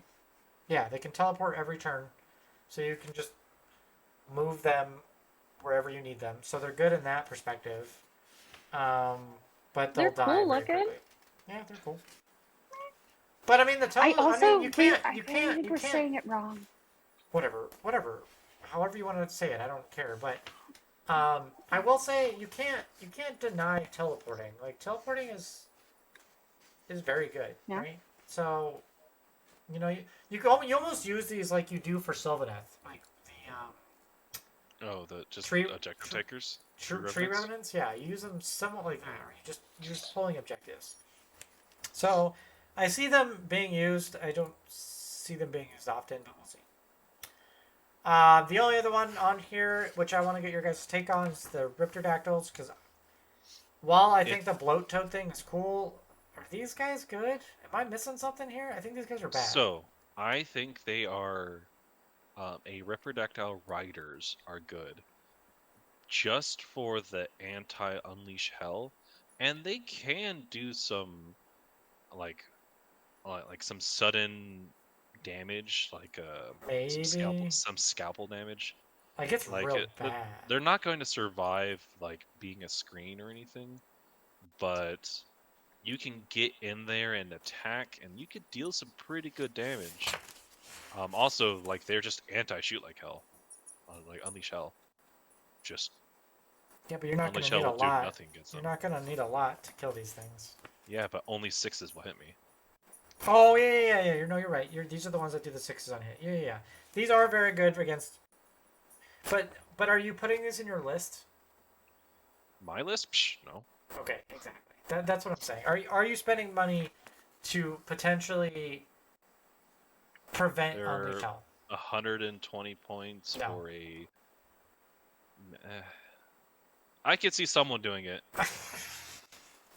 Great, Cameron, thanks. Someone's going to do it, but it's not going to be me. Maybe there's a spike list out there that's got Ripperdactyls that I don't know about. I don't know. They're cool. I love the little bloat toad things. Those are cool, but I think the Pterodon Riders are better just because they have ranged attacks and higher speed. yeah, more mortal wounds. Yeah, okay. Well, we're moving on. Anything else, Erica, on those? No. Monster Mash. Obviously the Skink Oracle on Troglodon. That's going to be an auto include in pretty much Starborne because of the stupid nastiness that is Starborne. Yeah. I don't think it's as high as an A- when you get into anything else. I disagree. I think this guy's good in either one of them. Just I because know, but are you gonna? it's a skink. It is a skink hero that heals in every hero phase and has a passive -1 to hit aura. And you can buff it too with the in Coalesced. It's that -1 to hit aura that's going to be keeping it. If alive. you've ever played against the old Vampire Lord on Zombie Dragon, which is -1 to wound, I think was the bubble on that. It is a pain in the butt. That thing it's such a pain. And it's not that expensive either, if I remember correctly. And it does okay in combat. It's okay. It's not bad. 270 points. Yeah, like. Yeah. The spell's It's a pretty cast- decent. Until your next hero phase, units within 3 inches of that objective or terrain feature cannot run or retreat and must half the result of any charge rolls. I mean, that's pretty good. I just it has think it's so much more suited to Starborne. It also has the capability of the turn off ward spell, right? Is that the Does Coalesced? it? Is that the Coalesced? Wait, what? That was No, the Stars Skink- here. Those Stars here. Oh, okay. Yeah. I'm trying to remember what I the don't think Coalesced this one spells has it. were. Coalesced No. spells. No, that's got the Heavenly Frenzy, which is good. Yeah, they can do the run and charge. Yep. They have the capability of healing other monsters with the Light of Jotek. Yep, and then the damage one, the 5-up mortal wounds. Like, or Mystic Shield. Yeah, I still think it's good. I have it in my monster list, so. I wouldn't say A+, but I'd say A-. Yeah, I had an A- in Coalesced, otherwise S- in Starborne because it'll be an auto. Yeah. Unfortunately. The Engine of the Gods changed dramatically. It is not even the same thing as it once was. I do not I'm like sad. the Engine of Gods. So it is now Rest a in peace. swingy monster.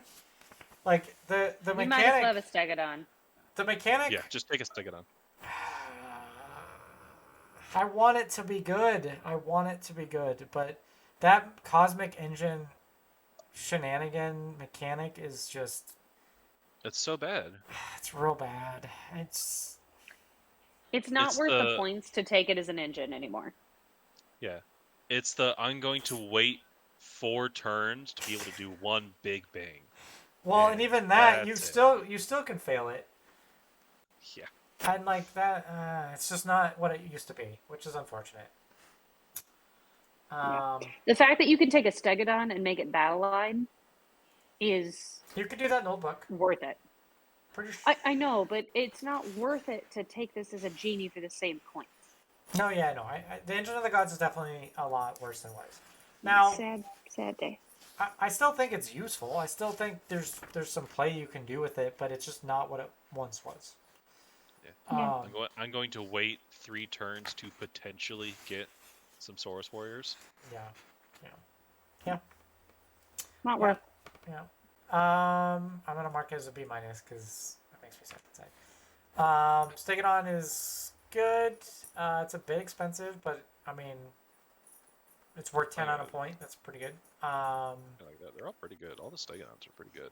Yep, I think they're a little pricey, but yeah, they're pretty good. Lots of attacks. They have a lot of attacks.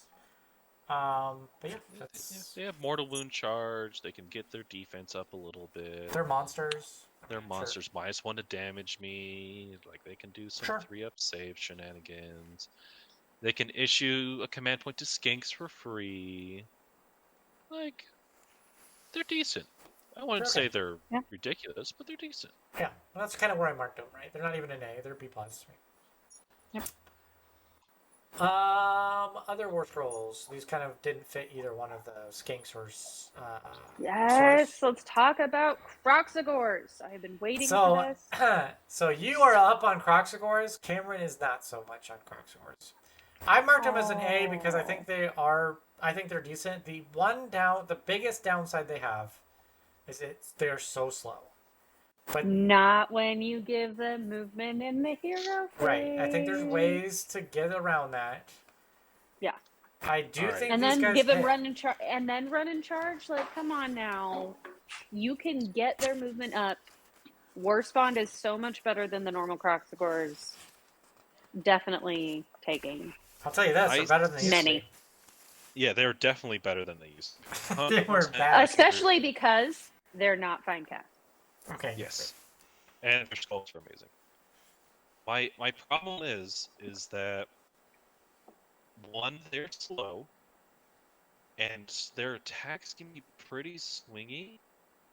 Yeah. Like I like their attacks, but it can be swingy. You can't tell me these guys are worse than what we just talked about with the Agrodon Lancers, who are pretty much 4s and 3s, and then the Raptidons, which are 4s and 3s. These guys are 4s the and Agrodons 3s. are way better because their mounts kill these guys. Sure? Like the Agrodon Lancers will charge into them and kill all the Croxagores. But they can move during the hero phase, I mean, and then they -1 to get their run and damage? charge, I don't and know. then they have the jaws. Yeah. I like the Croxagores way more than Agrodon Lancers. I said it. You heard it here Don't first. worry, you can be wrong. We will be wrong together. Yeah, I mean, don't get me wrong, Agrodon Lancers are great because their movement is fantastic. But, dude, I don't know. I don't know what it is about them. Like they don't have that many attacks. These are getting in Kodo's Claw. These guys are getting 3s, 2s, -2, 3 damage. Like that's pretty good. I like the War Spawn. I think better. Oh yeah, Oh, the War Spawn. definitely. Yeah. I take the War Spawn. They have less They're a attacks. 4-up higher save with 4 damage each. Why are they 4 damage? So- No, 4 wounds each. See what you meant. 4 wounds each. So it takes 4 damage to get through them. Yeah. -1 With the damage. -1 damage. But then they have and then they have a 4-up save, and their battle line. If you take Kotal's Claw, Yeah, I think the battle line. there's just a lot. Like if you just look at the War Scroll, they're meh. But if you take everything else around them that you can use to create this like sphere of happy place with the War Spawn, I think they're good. So I think it's the Spawn of Sotek ability. I don't like that ability. oh, the Skink one. It's weird that the Skinks give the Croxagores commands. It's weird. That makes 100% sense in lore. It's the Oh, the does one it? where if it's Croxagores are big dumb puppies and Skinks are their handlers. Oh, I didn't know that. Okay, see, I didn't know Yeah, the lore. behind it. Croxagores have like an intelligence of like, if you're going D&D wise, like intelligence of like a 3.5. Like They're they're dumber than rocks. dumb as a box of rocks. It's okay. And they see like skinks. But they go as, like, smack. they think and skinks are like their like good overlord people that are just like their handlers. It's funny because those Croxagores could eat them. Yeah, 100%. But that's what the lore is. Okay. It's the spawn of Sotek where if a skink has to die to get attack characteristic up. But if you take chaff and just like Skinks are so cheap anyway. You just run a little thing of skinks around them and let them die, and then whoop, there you go. Yeah, but that's a waste of skinks. Okay, They're we're moving on. skinks. We're moving on. The one thing I will say that Cameron did bring up is, when are you taking Croxagores over Croxagore Warspawn? I don't know. It's You're only not. 10 Crocscores points. have Crocscores have more attacks but less rend. Right, but I'm taking the Warspawn almost every day of the week. Yeah. So Crocscores like cheaper too. they're 10 points cheaper. It's 10. It's 10 points. Like, It's not that big. in this army, it's not worth it for me to take Croxagores. I'm just taking a Warspawn. I think that's just the way it goes. Bastildon. But yeah, don't get me wrong. I like Crocsagores. I like the Aggregon better. Sure, I like Croxagores better. I'm on the Croxagore boat. And that's saying something because I think movement wins games and they're really slow. So, the next thing on here, Terror Wings are real bad. They're just real bad. Yep. We won't even talk about it. Bastildon is I much think they- changed. Yeah, I think they've lost their must-have a capability from last time. Yeah, the shoot twice. Like they lost the shoot twice. Their range attack isn't that good anymore. It's okay. It's okay. I'm never running 2 of these anymore. Yeah, like I No, can see you absolutely taking not. one. One of them, and I still don't know if you run the solar engine or if you do the arc. I'm real bad at rolling, so I'm probably never gonna take the arc just because I'll get like 2 6s out of 20 dice and then be like, why did I take this stupid thing? I mean, on the other Bastildon hand, with Solar Engine though, is too many points. 265 is too many points. Yeah. You might do 9 damage, might, Yeah. or you'll whiff all 3 attacks and you'll have a On 265 average, you're doing 3 damage. monster doing nothing. Yeah. So, I think with this new War Scroll, it makes it more feasible to take the arc. Yeah, I Because you actually can think the run Arc it as is good. a literal tank that pushes in. It's got a 2-up save still, so it's gonna take a while to chew through for your enemy. I say 2-up you run it save. in as a sacrificial lamb and just let it do some work and die slowly. yeah, by 2 turn hit, 4, yeah, -1 you get damage, 12 wounds. you get that Bastillon in by turn 4 because it moves 5 inches. Like, Unless, well, yeah. I'm running every turn. Don't worry. He's gonna Yeah. be chugging the entire time. this is one of those ones where you're literally just running this thing every turn just to I mean, suicide it into you something. you basically use it as a cron spine and shove it into For something 200 points, sure. and let it I'll do just that. die slowly, but it ties something up and then it does work in the meantime. I like this as a shove it in tank I guess. distractor kind 200 of a points thing. to watch your slow Bastillodon just scoot across the... I don't know, man. Yeah. I just, Bastildon's days are not here anymore. they're that thing is way too expensive. It needs to be like 180. And then, like, maybe the solar engine needs to go to like 200, 220. 265 is outrageous. I could say 220. I don't Because you- know. It- I say it's that, the fact but then that it has a 2-up save. that It's it has the a 2-up 2-up save. save. That's the problem. It's got a 2-up save, so the thing is crazy. Oh, hi, Kylo. Okay, well, Okay, sorry. gosh. Get down. Sorry, dog. okay. Wait a Last thing for this is Realm Shaper engines. There's now 2 of them. If you go Starborne, it's the same old Realm Shaper engine that it used to be. Minus, just no garrison. yes, I was gonna say minus 1. Huge thing is neither one of these are garrisonable. So no longer can you throw your Slann Starmaster in the Realm Shaper. So It's still really good now. the because way now you get don't a- have to be in it. the way you get around it is you just have to be at 3 inches of the Realm Shaper engine, the Starborne one, to do the ability of Mortal Wounds on a terrain feature. Same ability, just you just can't be garrisoned. The one that's real bad though is the Coalesced one. You want to throw it up forward, but You that want means this that thing as people are gonna forward as destroy it. possible, because the only way this ability works is you have to be within 12 inches, Which is Um, just ridiculous. Like, unless you're putting it in the freaking middle of the board, you're rarely gonna be 12 inches. yeah, I don't like this thing. Isn't that right? I don't. It, it, it is what it is. It's a free thing. Sure, you have it. It's not good. I'd rather just have the Starborne one and just be done with it. But I'm glad Coalesced can't just mortal wound me. They actually had to get in combat now. I mean, that was so nice. I enjoyed that. Yeah, you're right. I didn't enjoy fighting it. all right, so we move on to allies. Only two allied factions that can go into this is Cities of Sigmar and Stormcast. I went through as much as I could with this. There might be something I'm missing. I just literally put some stuff in here. The Frostheart Phoenix is such a mean move.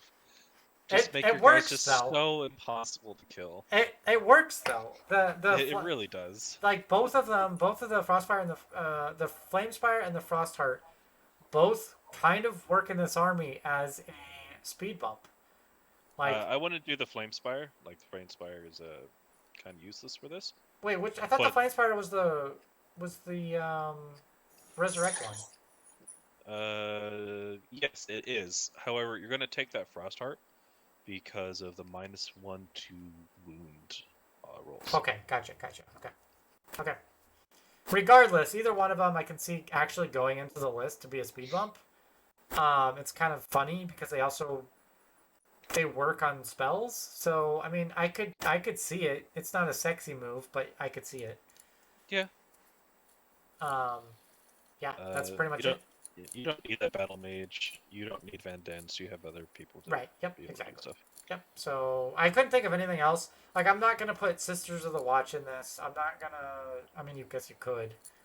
That'd be pretty funny, actually. We're not doing this, Cameron. We're not doing Sisters. We're not spamming. I want to change my list. Okay, great. All right, moving on. Primetime and Stormdrake Guards can definitely see play in here. Yeah. I think Primetime's still an awesome option. I also can see Knight Zephyros just because he's a good teleport option, good GC teleport option. So yeah, some thoughts there. Kronspine can still be good in this army, I think. Yeah. I'm sick of Kronspine. Yeah, everyone Sick is. of it. Get ready for the next rendition. It's coming soon. Oh, I would rather take a Bastiladon than a Kronspine. I can actually agree with that, actually. I think the Bastilla might have better play, though the Kronspine is pretty fast. And it gives yet another +1 to spells, and it gives all-out attack to a bunch of stuff. It gives +1 to cast to one person, but it gives the -1 to cast to everybody else. Yeah, you have a lot of casters. You just don't put it next to it. It's fine. I don't know. Kronspine's still good. Still speed bump. Just stick to lizards, people. Stick to lizards. Alright, and the spells.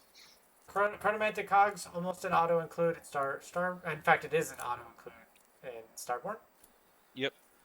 I can agree with that. Horrorghasts, maybe. Decent for the mass mortal wounds it does. It could be useful. Yeah, I could see someone taking Horrorghast. Yeah. Yep. Launchon, nope. You don't want much box. Everything else is bad. That'd be pretty funny, but no. No. Purple Sun, maybe, but not. You're not. That's just too expensive. I could see Purple Sun going in there. Purple Sun, your entire army, first turn. Yeah. Are you taking a Purple Sun and a Chromantic Cogs though? I'd rather take the Gnashing Jaws, but. Yes, me too. I would too, and that's why I put it in here. Gnashing Jaws is still good. These are all bad. Soulscream Bridge might have play. It's real good to get your Croxagores. Okay, yeah, I can see that. I can see it for Croxagores. I mean, you give it a run and charge spell. Oh, they can't move, right? They can't move after using. No, they can't move after. Okay. It means that you'll have a 9-inch charge. Yeah. Which isn't the best, but. I mean, it gets them across the board. I don't know. Maybe. I'd rather do the run and charge. Yes, Yeah, 100%. All right, so maybe you don't take that. I don't know. All right, going into the lists. So Cameron's list is what you're probably going to see most often with this NPA garbage. Like this isn't even an optimized list. It's real bad.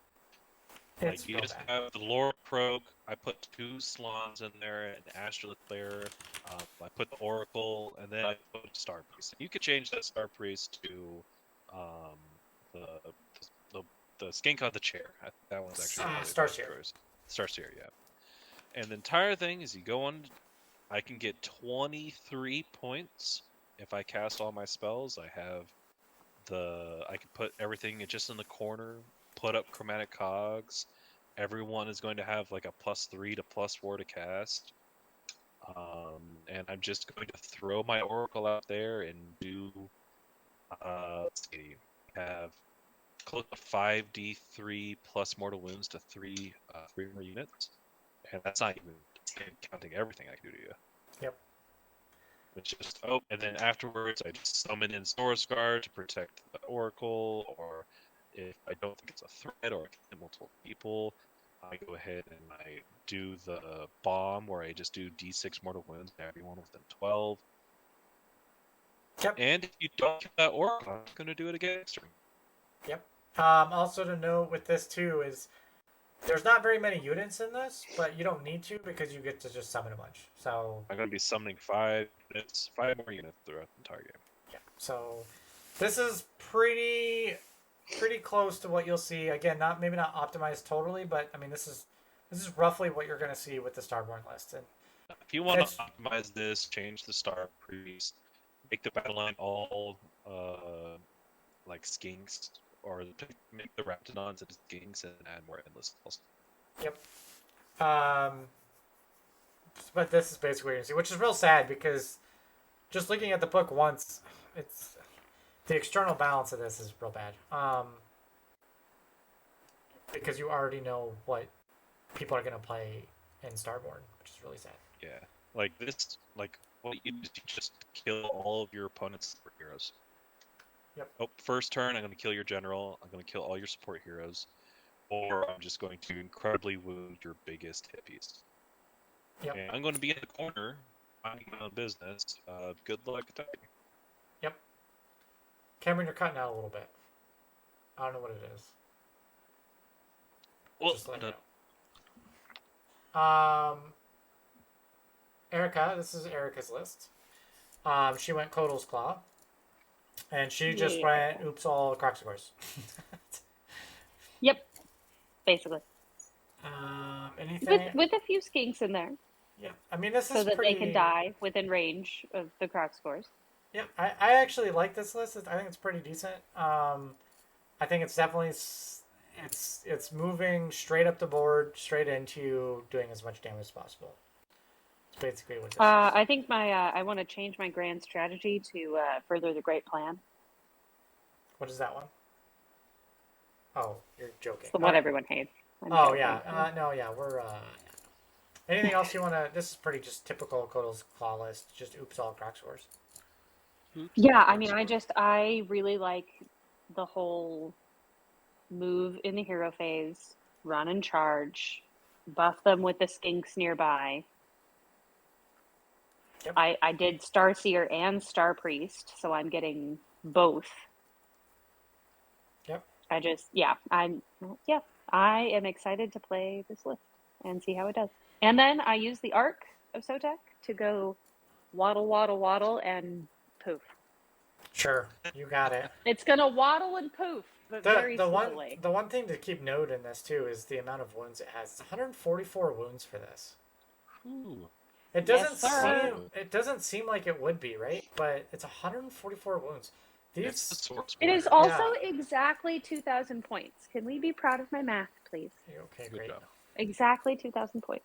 All right, we're moving on to the Temi people. And we're going Monster Mash! And it's all them monsters. Let me see this. Oh my. So we got Carnosaur, obviously with I gave him the +1 to save. The Skink Oracle and Troglodon for the run and charge. Sigadon Chief, I did Engine of the Gods. I know it's probably not a sexy pick, but I do want to try to use it. You did both? Yep. I got 1 Stegodon, 2 units of Skinks, a Bastillodon with a Solar Engine, so it shoots from the back, And then Terra Why do you have Wings, Terra Wings in there? because I needed something. Why? And honestly, they move quickly, so just to take points. That's really it. Should've just had more Okay. Stegodons. I couldn't put another. I tried to fit another Stegodon. I couldn't do it. I guess I could take the Engine of the Gods out, put another Stegodon in. Yeah, Probably- that works for me. That's probably what I would do. Is get rid of this, put in a Stegodon instead. Yeah, I'd do that. Yeah, that's pretty much my list. Again, this is all Monster Mash, right? It's just all Timmy. I'd love to see a Stegodon spam. I mean, you've got so many monsters rampages that you're going to be able to use. It's pretty entertaining. Yeah, I think it's beautiful. All right, that's it. That's all we got. So in summary, I'll just go through this real quick. Let me know what your guys' thoughts are. Despite some Warscrolls getting removed, still some decent new Warscrolls and some good options. So that's really nice. A lot of the sculpts are extremely amazing as well. Starborne heavily relies on the wizards and the Warscrolls. There isn't many ways to buff the army. What you're basically doing in Starborne is mortal wound spam. Like you're putting as many spells out there. And I disagree with that. There's a lot of ways to buff the army. You can go ahead and buff. what are you skinks buffing? and teleport Buffing them your in. buffing your skinks? Really? That's what you're gonna rely on? Yeah, make them do mortal wounds and I throw them. Yes, with all 20 skinks I you still have in think your it's list. more wizard heavy Yeah, I don't. Oh yeah, think you're- definitely. in Wizard terms of where the power is coming When I from. say there isn't many it's ways- definitely more wizard heavy. When I say there isn't many ways to buff the army, you have no army to buff, right? Like you, Oh, okay, that's fair. like your list has 5 packs of riders and skink. Like that's it. That's your army. The rest And of I it would is change that to have less. right, but that's your army. Like you're not buffing your army. You're doing a bunch of mortal wounds through spells. I'm not buffing my army. I'm creating my army. Exactly. Sure. I Sure. forgot That's to a bring better my way army to put with it. me, and so now I've Yes. decided I'm going to Yes. be list building in the middle of our game. Yes. Exactly. That's actually a better summary point. That you are just creating your list as you go. That's actually way better. I'm gonna change that actually because that's much better. I can't wait for the AOS app to be updated for me to make my actual army and then send it to Joel, and then for everybody just to shake their head. For what? We're already shaking our heads. Wait, for what? When the app is updated, I'm going to remake my list great. to It be came out even more great. competitive. I'm and- sure Colt had something to do with that. Not really. Oh, okay. Like I talked to him, but while talking to him, I got more ideas. Great. But it wasn't about Seraphon. You and Colt are just bad news together. Don't worry, we made a Cruel Boys list that's really scary. Hey, I got Cruel Boys. Send it to me. I'm down. I'd play that army. Like I think Cruel Boys is a sleeper list. Okay, It's just a send me the list, Cameron. I want to know it. I've got a bunch of them. They're all painted and ready to go. Coalesced plays very differently and is very much a buff power system. That's kind of the one where you're buffing all of your stuff. And it is a much different play style than Starborne. And then kind of what we've been alluding to the entire night. Depending on the list, the days of NPE for Seraphon are not over, despite this being a new book, unfortunately. Yeah. This is still going to be a miserable experience, especially for new players. I just feel bad.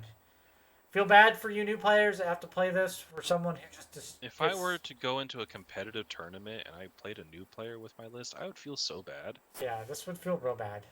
And that's just that's unfortunate. There's just so much potential for your opponent just to not have fun, which is not fun. It's like you don't even get to play with all your heroes. Like your heroes just die turn 1 and you're just like, oh, okay. Man, that was really nice. I really wish I knew what they did. That being said, I will say one thing. I did have an experience playing our campaigns with Beasts of Chaos. That D6 Mortals, if you scorch hot on that thing and kill one of the support hero pieces, I felt really bad whenever I killed a hero unit with that thing. Because, like, it's Like, oof, it's swingy, right? It's swingy. Mm-hmm. Where this is definitely not swingy. It's very much reliable. I just it feels bad. It feels bad. Fair enough. Fair I enough. do think there are a lot of armies that give you that element, though. Like, if you want to be a dick, you can absolutely Yeah, but play this is like select some. armies and select lists that are going to give you that ability. I think this is one of the most NPE heavy Yes, lists out there, though. but one of the most, not the only. You know That's what? fair. I can't say anything That's fair. because Squig right? My boys. Yeah. My boys. My boys. My Obnoxious. Squig boys. I mean, I can't be mad because they're also super NPE, but I love Obnoxious. them. So. All right. Anyway, anything summary? Cameron, anything else? No, I think I've said my piece. Erica, anything else? Nope. So coming up next week, I actually don't know what we're doing next week. We'll have to figure it out. We may do.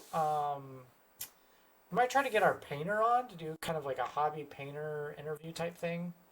We'll see. We'll see what the schedule's like. Also, please go like, follow, subscribe on the YouTubes. Trying to get that. We're almost to 50 subscribers, which is pretty cool. So we're almost there. So again, please go do that. And lastly, go sign up for the Smite GT in September. It's going to be a fun time, and I'm very excited for it. Yeah, so that's all I got. Say bye. Like, subscribe for dogs. Dogs. Somebody wants their food. Yeah, Kylo wants his food. All right, I will talk to you guys next week. Bye bye. I'll see you Bye. later. Have a good night. Bye.